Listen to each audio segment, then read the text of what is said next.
ආයුබෝවන් පුතේ අපි අද සාකච්ඡා කරන්නේ 100 වෙනි ප්‍රශ්න පත්‍රයේ මම මෙතනින් බලාපොරොත්තු වෙන ඔයාලත් එක්ක සමාගම් ගානක් හදන්න. මොකද ඔයා දන්නවා ගිණුම්කරණයේ පළවෙනි ගාන තමයි සමාගම් ගාන. එක්සෑම් එකේ පළවෙනි ගාන සමාගම් ගාන ලකුණු 40ක් එනවා. ඒ නිසා අපි පුරුදු වෙමු අපි මේ සමාගම් ගාන හදන්න. ඔයා මේ විදිහට සමාගම් හදලා තියෙන්නේ. අපි පුරුදු වෙන්නත් එක්ක අපි ගණන් කීපයක් හදමු. හරි මුලින්ම සමාගමේ නම ලියා ගන්න ඕන ඔයා මූල ප්‍රකාශ ඉහළින් මෙතන කියනවා සීමිත කුසල් කුස් සමාගම එලං ලාභ වලාභ වෙනත් ස්ථීනාදන් ප්‍රකාශ ලියන්න. සීමිත කුසල් කුස් සමාගමේ 2021 330 නව සංවර්ෂයට ලාභ අලාභ හා වෙනත් ස්ථීනාදන් ප්‍රකාශය. ඒ වගේම මූල තත්ත්ව ප්‍රකාශය තියා ගන්න ඕනේ සීමිත කුසල් කුස් සමාගමේ 2021 31 දිනට මූල්‍ය තත්ත්ව ප්‍රකාශය. වෙන්න මේ විදිහට එක්සෑම් එකෙත් ඔයා නම ලියන්න ඕනේ. ඔයා දන්නවා මෙතන ලකුණු දෙකක් හම්බ වෙනවා කියලා. හරි ඔයාලට මම කලින් පේපර් දෙක දීලා තියෙන්නේ. ඔයා මේ විදිහට මේ ගාන හදලා ඇති. මම මේවත් එක සාකච්ඡා කරන්න යන්නේ. හරි එහෙනම් උන නම් දෙක සටහන් කරා. ඊළඟට සමාගම් ගානේ ඔයා මුලින්ම කරන්න හිමිකම් වෙනස් වීමේ ප්‍රකාශයේ ආරම්භක ශේෂ ටික විදාගමු. මේ ගානේ තියෙනවා सामान्य कोटस प्राप्तनी 3000 එන හිමිකම් වෙනස් වීමේ ප්‍රකාශයේ සාමාන්‍ය කොටස් වට ශේෂය දාගන්න පුළුවන් 3000 කියලා. ශේෂය 3000යි. ඒ වගේම දීලා තියෙනවා 2024කට රඳවාගත් පියුම් ආරම්භ දිනට රඳවාගත් පියුම් 1000. ඔන්න මම ආරම්භ විශේෂ දාගත්තා. සාමාන්‍ය කොටස් 3000යි රඳවාගත් පියුම් 1000. හරි ඊළඟට අපි ගැළපෙල්ටි කරමු. පළවෙනි කියනවා ඉහත ශේෂ පරික්ෂමේ සඳහන් වියදම් පහත පරිදි සමන්විත වේ. ශේෂ පරික්ෂමේ තියෙන වියදම් 2000. ඒ වියදම් 2000 හැදුනට වල දීලා තියෙනවා. බෙදා හැරීම වියදම් 750, පරිපාලන වියදම් 1050යි, මූල්‍ය වියදම් 200යි. එහෙනම් ඔයාට තියෙන්නේ පෙර වැඩවල බෙදා හැරීම වියදම්. එතන ලියන්න පුළුවන් මොකද ශේෂ පරික්ෂම කියලා. ශේෂ පරික්ෂමෙන් අරගෙන ඉනවා අපි 750. ශේෂ පරික්ෂමෙන් අරගෙන ඉනවා 750. පරිපාලන වියදම් කියනවා 1050. එතනත් ශේෂ පරික්ෂම කියලා 1050ක් දාගන්න පුළුවන්. 1050. එතන වැටුම් දුරකථන ලී බඩු මුෂේවීම හරි මොනවා හරි තියෙන්න පුළුවන්. හරි ඊළඟට මූල්‍ය වියදම් වල තියෙනවා 200ක්. මූල්‍ය වියදම් එහෙනම් ශේෂ පරික්ෂමෙන් කියලා මූල්‍ය වියදම් වලට ඔයාලට 200ක් දාගන්න පුළුවන්. ඔන්න මම වියදම් ආරම්භ ශේෂ ටික සටහන් කරගත්තා. සමහර ගණන් වල ඔම නොදෙන්න පුළුවන්. හරි දෙවෙනි එක තියෙනවා ආයන්නේ 2021 331කට මූල්‍ය ප්‍රකාශ පිළිවෙල කිරීමේදී පහත ගැළපී වැඩ කරන්න කියලා. පළවෙනි එක ලීබඩු සහ සමිකිරීම 10%ක් ෂෙයා කරන්නලු. ලීබඩු 10%ක් ෂෙයා කරන්න කියලා කියනවා. එළ අපි දීපල වල ආරම්භ ශේෂ ටික අපි දීපල පිළිද උපකරණ chart එකේ සටහන් කරගමු. මෙතන තියෙනවා ඉඩම් ශේෂය තියෙන 3000. ඉඩම් 3000ක් තියෙනවා. ඉඩම් ශේෂය 3000. ලීබඩු තියෙනවා 4000ක ශේෂයක්. ලීබඩු 4000ක ශේෂයක් තියෙනවා. ලීබඩු ෂේ වෙන් කළක් තියෙනවා 1000ක්. එහෙනම් ෂේ වෙන් කිරීම ආරම්භ ෂේ වෙන් කිරීම තියෙන 1000ක්. ලීබඩු වාර්ෂිකව 10%ක් ෂේ කරන්නලු. එහෙනම් 4000ක් තියෙන ලීබඩු 10%ක් ෂේ වෙනවා. 4000 10%ක් කියන්නේ 400ක් ෂේර්. ව්‍යාපාරේ පරිපාලනය කරන්න යන වියදමක් වෙන්න ඕනේ. ඒ නිසා පරිපාලන වියදම් වල ලියන්න ඕනේ ලීබඩු ෂේ කියලා 400ක්. පරිපාලන වියදම් වල කියනවා ලීබඩු ෂේ 400යි. ලීබඩු ෂේ කිනු මහර ලීබඩු ෂේ වෙන් කිරීම බැර. ඉත ගන්න. එනකොට කාලච්ඡේදයේ ෂේටක් දෙන්න ඕනේ 400ක්. ලීබඩු ෂේ 400යි. කාලච්ඡේදයේ ෂේට දෙන්න ඕනේ 400ක්. ඊළඟ කියනවා 2021 331 මේ මූල ප්‍රකාශ පිළිකරන දිනට ඉඩම 4000ට පත්‍යාගන්නේ කරනවා. දැන් ඔයාලට පේනවා ඉඩම් වල ශේෂිත 3000 මේක 4000කට පත්‍යාගන්නේ කරනවා. ඉඩ මේ අගය 4000ක් වෙන්න ඕන. 3000ක් තිබ්බ ඉඩම 4000ක් වෙනවා කියලා කියන්නේ 1000ක පත්‍යාගන ලාභයක් තියෙනවා. වාසියක් තියෙනවා. එලා ඉඩම් කිනු මහර මේක ඇති වෙන ලාභයක් අපිට. පළමුවර පත්‍යාගන නැති ලාභයක් කියලා හිතන්න පුළුවන්. මොකද පත්‍යාගන සංචිතය කීයක්වත් නැහැ. එහෙනම් මේ පළමුවරම ඇතිවන පත්‍යාගන ලාභයක්. ඒක අපිට පුළුවන් සංචිතයක් කියලා අඳුරගන්න. මොකද සාමාන්‍ය ව්‍යාපාර කටයුත්තෙන් උපෙන ලාභයක් නෙමෙයි. සාමාන්‍ය ව්‍යාපාර කටයුත්තෙන් පරිබාහිර වෙතින් ලාභයක්. එලා ඉඩම් කින් වහර වෙනත් විස්තීර්ණාදයන් බැල. ලාභ වෙනත් විස්තීර්ණාදයන් ප්‍රකාශයේ වෙනත් විස්තීර්ණාදයන් යටතේ පත්‍යයන සංචිතය වෙනස් වීම කියලා ඔයාලට 1000ක් දාගන්න ඕනේ. ඉඩම් කින් වහර වෙනත් විස්තීර්ණාදයන් බැල. මේක සංචිතයක් බවට පත් කරගන්නකොට අපි කරන්නේ වෙනත් විස්තීර්ණාදයන් හර මෙතන මුහුණට පෙන්නන්නේ වෙනත් විස්තීර්ණාදයන් හර පත්‍යයන් සංචිතය බැල. හිමික වෙනස් වීම ප්‍රකාශයේ මුළු විස්තීර්ණාදයන් කියන්නේ වටනෝ ඉඩම් පත්‍ය ගන්නේ සංචිතයට 1000ක් වෙන්නයි. එහෙනම් අපි කරේ ඉඩම් වලට 1000ක් කර ඉඩම් වල වෙනත් විස්තීර්ණාදයන් බැල. ඒක සංචිතය බවට පත් කරද්දී වෙනත් විස්තීර්ණාදයන් හර මුහුණට පෙන්වන්නේ නැහැ. ඔයා කරන්න ඕනේ හිමික වෙනස් වීම ප්‍රකාශයේ මුළු විස්තීර්ණාදයන් යටතේ මුළු විස්තීර්ණාදයන් කියලා පත්‍ය ගන්න 1000ක් සටහන් කරගන්න ඕනේ. නායකදී ශේෂයේ මත 10% හානි කරන අලාභ සඳහා ඉඩ හරින්නලු. එහෙනම් ඔයාලට පුළුවන් මේක අපිට සටහනකින් කරගන්න පුළුවන් වෙළඳ ලැබිතු ද සටහන් අංක 6 වෙළඳ ලැබිතු ද 700ක් තියෙන. මෙතනින් 10%ක් හානි කරන අලාභ සඳහා ඉඩ හරින්නලු 10%ක් නොලැබෙයි කියලා හිතනවලු. 700 කියන්නේ 70ක් අපිට ලැබෙන්නේ නැහැ. එහෙනම් 630ක් තමයි වෙළඳ විද්‍යාව වල අගේ වෙන්න ඕනේ. එහෙනම් ජංගවක්කම් වලට යන්න ඕනේ වෙළඳ ලැබිතු දෙය කියලා 630යි යන්න ඕනේ. 770ක් හානි කරන අලාභ සඳහා ඉඩ හරින්නලු. දැන් මේ ශේෂ පරීක්ෂණයේ තියෙනවා පෙර වර්ෂයේ හානි කරන අලාභ සඳහා 60ක් වෙන් කළා තියෙනවා. 60ක් වෙන් කළා තියෙනවා. 70ක් ඕනේ. තව 10ක් මදි ටික බෙදහැරීමේ විධංග වල හානි කරන ලාභ කියලා 10ක් සටහන් කරන්න ඕනේ. 70ක් වෙන් කරන්න ඕනේ. ශේෂ පිරික්සුමේ 60ක් තියෙනවා. තව 10ක් මදි. බෙදහැරීමේ විධංග වල ඉනවා හානි කරන ලාභ කියලා 10ක් සටහන් කරන්න ඕනේ. හතරෙන් ගැලපෙන්නේ කියනවා ව්‍යාපාර අවසන් තොගේ පිරිවැය 300යි. එහි සුද්ධ උපලබ්ධයගේ 200ක් වුණා. පිරිවැයට වඩා සුද්ධ උපලබ්ධියගේ අඩුයි. LKS 10 ප්‍රමිතියෙන් කියනවා අවසන් තොගේ පිරිවැයට වඩා සුද්ධ උපලබ්ධියගේ අඩුයි නම් අඩු වගේ වත්කම කියලා අඳුනගන්න කියලා. එහෙනම් ජංග වත්කම වලට අරන් යන්න ඕනේ තොග කියලා 200යි අරන් යන්න. 300ක තොගේ දැන් වටින්නේ 200යි. 100ක් පාඩු. 100ක් කපා හරින්න ඕනේ. එහෙනම් වෙනත් වියදම් වලට අපි අරන් යනවා තොග කපා හැරීම කියලා. තොග කපා හැරීම කියලා 100ක් අරන් යන්න ඕනේ. විකුණු බඩු වල පිරිවැයවදී අපි කොහොමද අවසන් තොගේ පිරිවැයම තමයි සටහන් කරන්න ඕනේ. එහෙනම් අවසන් තොගේ පිරිවැය 300යි. විකුණු පිරිවැයවදී ගැනුම් වලට පහළින් අවසන් තොගේ කියලා ඔයා 300ම තමයි අඩු කරන්න ඕනේ. තොගේ පිරිවැයම අඩු කරන්න ඕනේ. ජංගවක්යන් වලට අරන් ගිය අඩු වගේ 200ක් 300න් 200යි වටින්නේ 100ක් පාඩුයි. ඒ 100 අරන් ගියා තොග කපා හැරීම කියලා වෙනත් වියදම් වලට විකුණු බඩු වල පිරිවැයවදී ගැනුම් වලට පහළින් අවසන් තොගේ කියලා 300ක් අඩු කරන්න ඕනේ. පස්වෙනි එකේ කියනවා සමාගම විසින් භාණ්ඩ විකිණීමේදී වගකීම් සහතිකයක් දෙනවලු මේ සඳහා 40000 වෙන් කරන්න කියලා. එතකොට LKS 37න් කියනවා ප්‍රතිපාදනය කරන්න ඕනේ. කාලය හෝ වටිනාකම අවිනිශ්චිත බැඳීමක් තියෙනවා. යම් වෙන් කිරීමක් කරන්න ඕනේ. විකුණුම් මත 100%ක් 2% කියලා ගණන් වල දෙන්නත් පුළුවන්. නමුත් මෙතන කියනවා 40000ක් වෙන් කරන්නලු. ඒක අපිට බැඳීමක්, වගකීමක්. ජංගවකින් වල යන්න ඕනේ වගකීම් සාධක සඳහා වෙන් කිරීම කියලා. 40ක් වෙන් කරන්න ඕනේ. අපි බලමු කීයක් වෙන් කරලා තියෙනවද කියලා. ශේෂ පිරික්සුමේ වගකීම් සාධක සඳහා වෙන් කිරීම කීයක්වත් නැහැ. කීයක්වත් වෙන් කරලා නැහැ. එහෙනම් ඔයාලට සිද්ධ වෙනවා බෙදෑරීමේ වියදම් වලට 40ම වියදමේ සටහන් කරන්න. කීයක්වත් වෙන් කරලා නැහැ.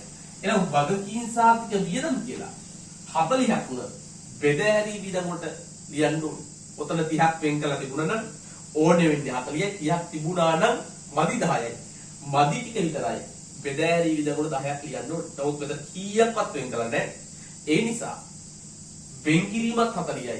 කීයක්වත් වෙන් කළා නැති නිසා 40ම අපිට වියදමක් බෙදෑරීමේ වියදම් වල වගකීම් සහ වියදම් කියලා 40ක්ම සටහන් කරන්න ඕනේ. 6 වෙනි ගැලපෙල්ලේ කියනවා වර්තමානයේ 5000ක් වන බෙදෑරීම රටයක් කල්බතු ක්‍රමයට ගන්න ඕනේ. එතකොට මේ සම්බන්ධයෙන් වාරික 1200ක් ගෙවවලු. ඒක නයිහිමියන්ට හර කරලා තියනවලු.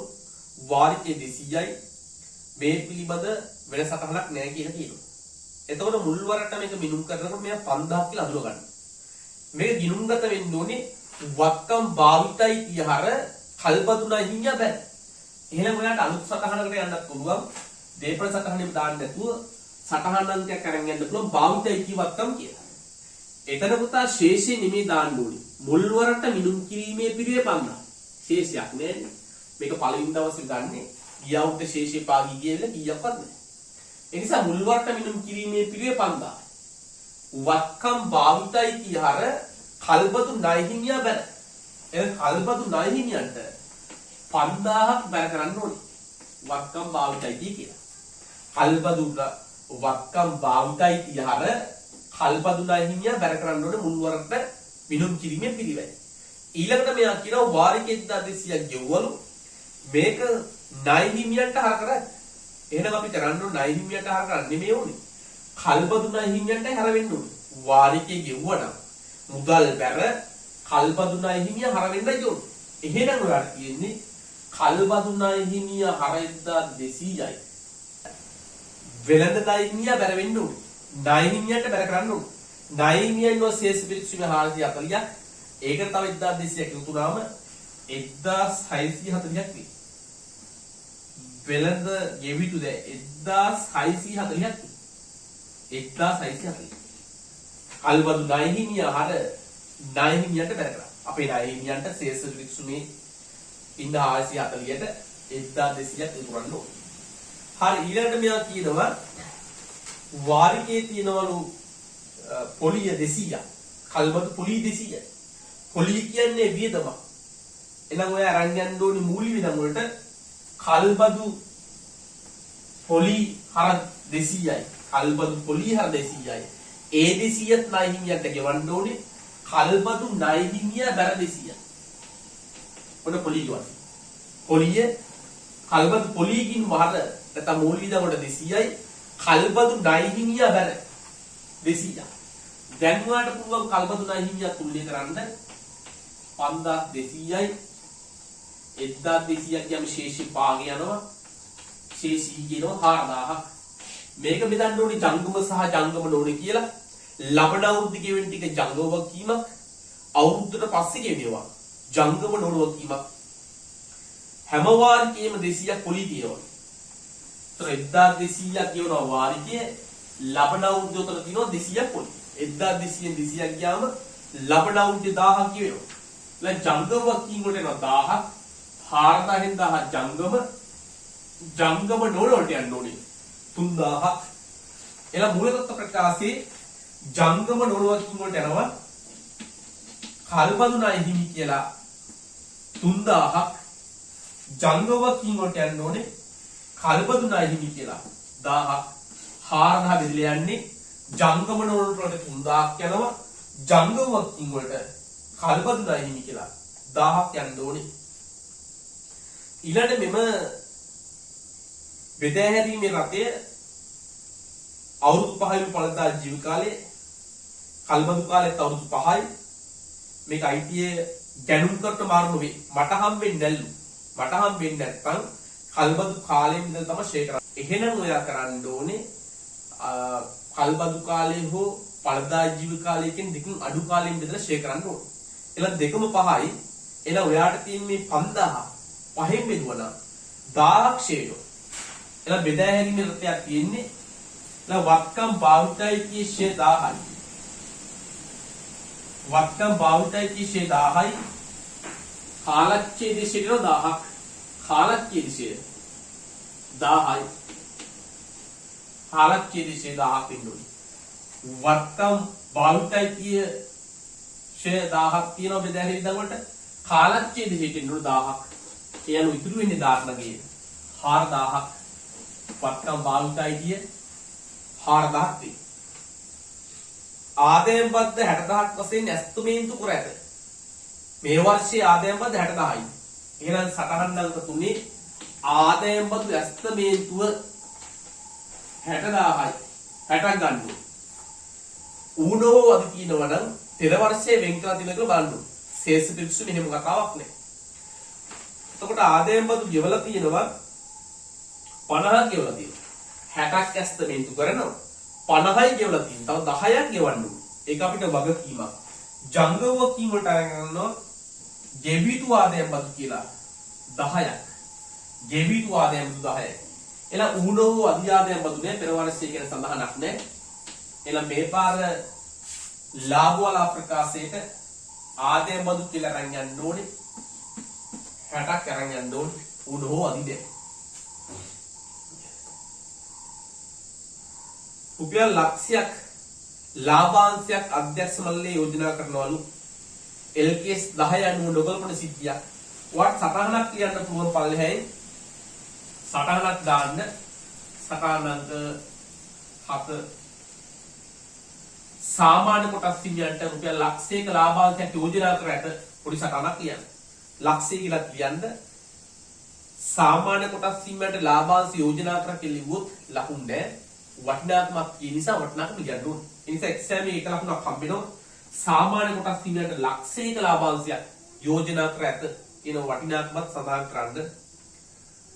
ඊළඟට කියනවා රඳවාගත් ඉපයුම් යොදා ගනිමින් 200ක් පොදු සංචිතය මාර්ග කරන්නලු. රඳවාගත් ඉපයුම් වලින් පොදු සංචිතයට මාර්ග කරන්න කියනවා 200ක්. එහෙනම් ඔයාට තියෙන්නේ රඳවාගත් ඉපයුම් හර පොදු සංචිතේ බැර. රඳවාගත් ඉපයුම් වලින් ගඩු කරලා පොදු සංචිතයට 200ක් යොදවන්න. රඳවාගත් ඉපයුම් හර පොදු සංචිතේ බැර. රඳවාගත් ඉපයුම් වලින් ගඩු කරලා පොදු සංචිතයට 200ක් අරන් එන්න ඕනේ. රඳවාගත් ඉපයුම් වලින් 50000ක් සාමාන්‍ය කොටස් ප්‍රාග්ධත කරාලු. එහෙනම් රඳවාගත් ඉපයුම් වලින් කොටස් නිකුත් කරනවා 50ක්. රඳවාගත් ඉපයුම් හර සාමාන්‍ය කොටස් ප්‍රාර්ථනයේ බැර. ලියන්න සංචිත ප්‍රාර්ථනික කිරීම. සංචිත ප්‍රාර්ථනික කිරීම රඳවාගත් ඉපයුම් වලින් අඩු කරලා සාමාන්‍ය කොටස් ප්‍රාර්ථනයේට 50ක් එන්න ඕනේ. හරි ඊළඟට අපිට තියෙන්නේ ශේෂ පරික්ෂණයේ ගත්තේ නැති ටික සටහන් කරගන්න තියෙන්නේ. ආරම්භක තොගේ තියෙනවා 500ක්. ආරම්භක තොගේ 500යි. මුදල් තියෙනවා 1250ක්. මුදල් හා මුදල් සමාන ද 1250යි. විකුණුම් තියෙනවා 8000ක්. ලාභ හා වෙනත් විස්තීර්ණ ආදාය ප්‍රකාශයට විකුණුම් ගැනුම් වෙන්න ඕනේ ආරම්භක තොගේ 15යි. ගැනුම් 2000යි. හරි ශේෂ පරීක්ෂණ ටිකක් සටහන් කරා. දැනුවාට තියෙන්නේ අපිට මේක ගණනය කරන්නයි තියෙන්නේ. අපි තුල්ලේ කරමු ගන්න. විකුණුම් පිළිවෙල හොයන් ඉන්න ඕනේ.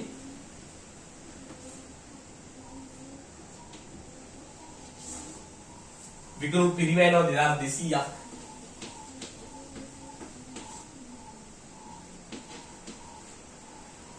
දල්ලානේ 5800යි.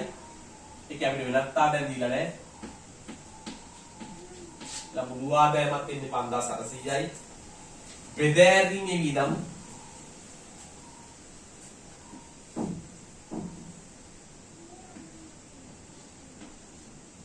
බෙදාරීමේ 1800යි.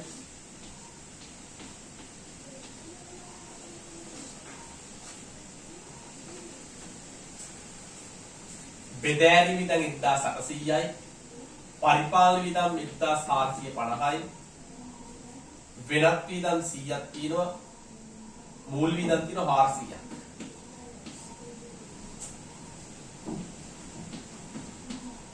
තුන්දාස් 750යි. බදු පෙරලාභ වෙනවා 2050ක්.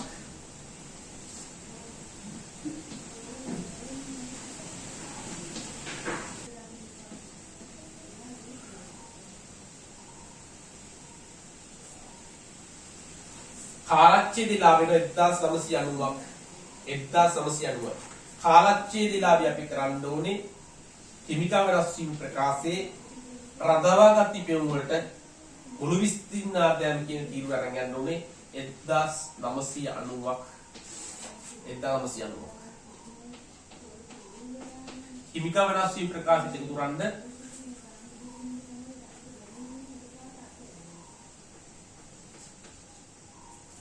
හිමිකා වෙනස් වීම එකතු තියෙනවා සාමාන්‍ය කොටස් 3050ක් සාමාන්‍ය කොටස් 3050යි පත්‍යාගන සංචිතය 1000යි පොදු සංචිතය තියෙනවා 200ක් වෙනත් රඳවාගත් පියුම් තියෙනවා 2740ක්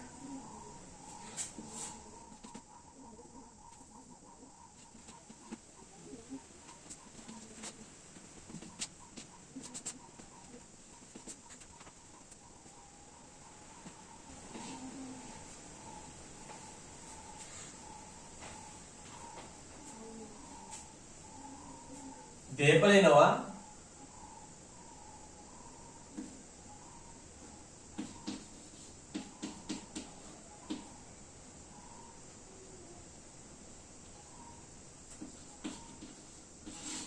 මෙතන 6600ක් දේපල 6600යි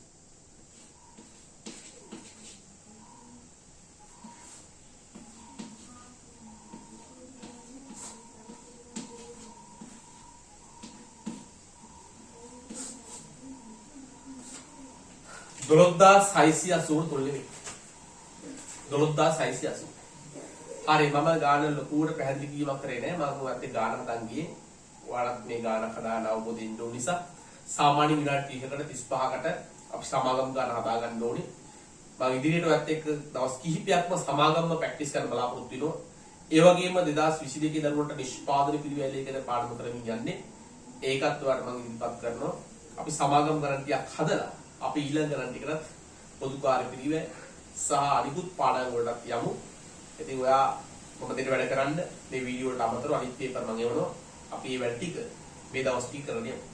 එහෙනම් ආයිබෝවන්.